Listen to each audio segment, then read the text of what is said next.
When was the last time you went to work on a horse? Not many of you have done that in a long time. Why? Because the horse was replaced by a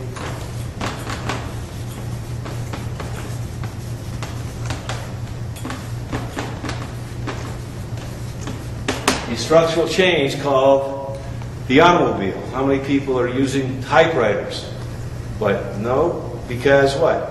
Typewriter is a structural change that has lost its way. It was structural change from writing, handwriting, and then it got replaced by another structural change, which is the computer. And what's so interesting about a structural change is that there is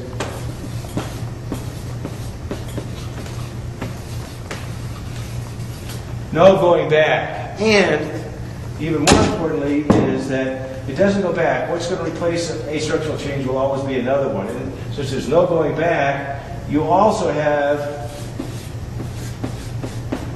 no vote.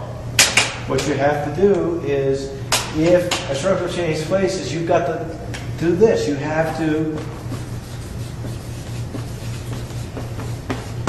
embrace the change no matter how uncomfortable it is.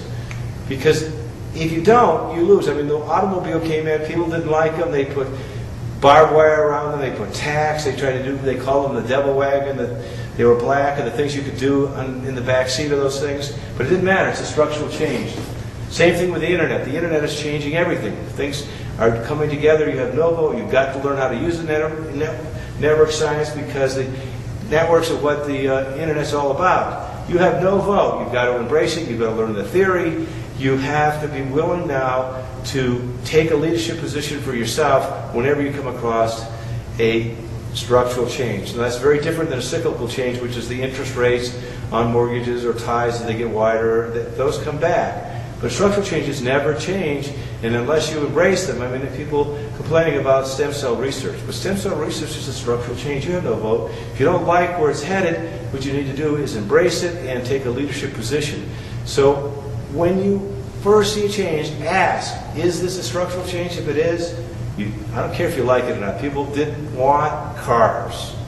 They were there. Old Bessie, the great horse, too bad. She's gone, and except as a friend or as entertainment, but she's not going to be the primary mode of transportation. Same thing here. Typewriters are gone. I don't care if you love your old typewriter. They're gone. And, only as a historical artifact. So when you see the things changing structurally, learn how to use them, embrace them, because that's going to keep you out in front.